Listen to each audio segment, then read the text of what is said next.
묘소 훼손 내사 착수. 민지숙 기자, 이재명 대표 부모님에 대한 묘소에 대해서 경찰이 수사한다는 얘기가 있어요? 맞습니다. 어제에 이어 오늘도 조금 전 오후 3시까지 경찰이 해당 묘소 인근을 수색했다라는 소식입니다. 경북경찰청은 전담 수사팀을 꾸려서요. 사실관계 확인에 나섰다고 전해졌는데 현재까지 확인된 피해 내용은 이 묘소 봉분 아래쪽 사방에 4개의 구멍이 뚫려 있었고 2개의 구멍에 한자가 적힌 돌이 2개가 올려져 있었다라고 합니다. 첫 번째 돌에는 살생, 발글명, 기운기 이 3글자가 적혀 있는 게 확인이 됐고 이 2번째 돌의 3번째 글자가 불분명해서 추가 감정을 의뢰한 상황이라고 합니다. 그런데 이게 묘지에서 일어난 일이거든요. 현장에 CCTV가 있을지 궁금해서 제가 경찰 관계자 이야기를 직접 들어보니까 이 문제의 봉분이 마을에서 1km 정도밖에 떨어지지 않은 곳에 위치해 있다라고 합니다. 네. 이게 바로 마을회관 인근이라고 하는데 이쪽에 있는 CCTV를 현재 확인해서 범인을 찾고 있는 중이라고 전해지고 있습니다. 민 기자, 이게 이제 지난 주말에 나와서 많이들 알고 계실 내용 같은데 그래도 이게 어떻게 발단이 됐는지 한번 정리 한번 해보죠. 네, 이런 수상한 사건이죠. 어제 오후 이재명 대표가 본인의 SNS에 직접 사진을 올리면서 처음 알려졌습니다. 가장 먼저 올린 글에서는 이 후손들도 모르게 누군가 무덤에 이런 구멍을 냈다. 이게 무슨 의미냐라고 질문을 던진 글을 올렸습니다. 들어보니 이 오후에는 또 다른 글을 하나 더 올렸는데 이 해당 묘소가 본인의 부모님 묘소다. 들어보니까 일종의 흑주술로 후손을 저주하는 방식이라고 하더라. 이렇게 이재명 대표가 적었습니다. 이 본인으로 인해 저승의 부모님까지 능욕을 당하게 돼서 죄송하다 이런 글을 올렸는데요. 이재명 대표 이야기를 들어보니까 대표의 형이 그제 제보를 받아서 이 묘소 현장을 방문해 이 같은 상황을 처음 인지했다라고 전해졌습니다. 이 누리꾼들은 해당 SNS 글에 이 매흉이라는 뜻의 저주다, 이 자손의 명줄을 끊어 죽으란 의미다 이런 해석의 글을 올리기도 했습니다. 장혜주 변호사, 이 부분이 지금 민주당 내에서는 어떤 언급이 좀 없을까요? 있습니다. 사실 이 사건 자체가 굉장히 충격적으로 받아들이고 있고요. 우리가 정치를 떠나서 인간으로서 넘을 수 없는 금도를 넘었다 이렇게 판단하고 있습니다.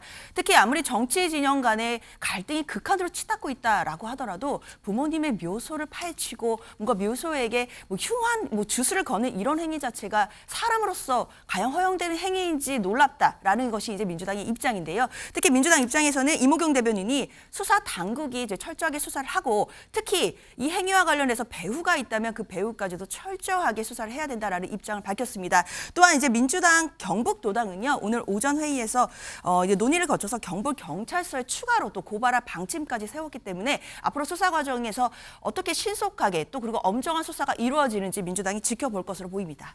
허지연 변호사, 지금 뭐 경찰이 수사를 하고 있긴 한데 자 이렇게 묘소를 훼손했어요. 그럼 이거는 법적으로 뭐 처벌받을 사안인 건가요?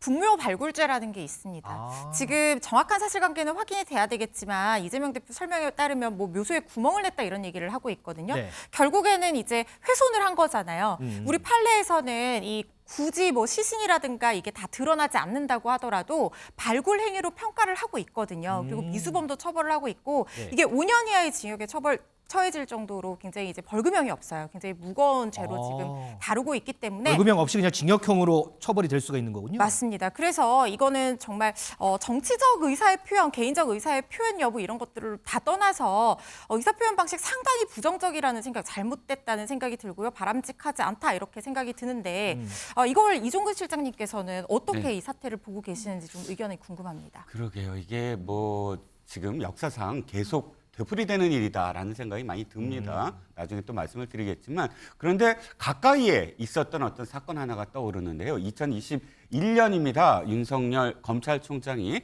갑작스럽게 검찰총장직을 그만두고 이제 정치인에 접어들었을 무렵 4월 달에 윤석열 전 검찰총장의 조부묘를 훼손을 하고 그 봉분 위에 인분을 끼얹고 그다음에 식칼을 올려놓고 해서 그 당시에도 꽤 큰 어떤 충격을 받았고요. 예, 기억나는 것 같아요. 예, 그 다음에 그것이 2번 연달아 벌어집니다. 근데 당시 이제 그 4월, 5월 연달아 벌어지는데 4월 달에 윤석열 전 총장이 이렇게 밝혔더라고요. 언론의 측근을 통해서 어떻게 밝혔냐면 그걸 처음 발견한 분이 그러니까 그 친척 어르신이었대요. 그런데 이 어르신이 만약에 신고를 하게 되면 경찰을 계속 또 불려다니시게 되고 불편하실 것 같다. 이 일 자체를 그냥 크게 버리지 마라라고 해서 4월 달에는 이게 언론에 밝혀지지 않았는데 네. 5월 달에 비슷한 일이 또 벌어지고 경찰이 첩보를 받고 하면서 언론에 이제 알려지게 됐거든요.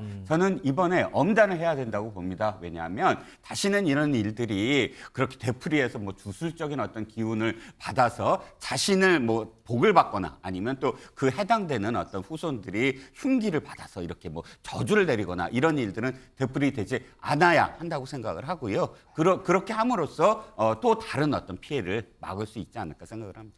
허준 변호사, 1994년인가 5년인가 그때 당시에 이회창 한나라당 총재도 좀 비슷한 일이 있지 않았었어요? 정확하게 1999년에 99년이에요? 발생했던 일인데요.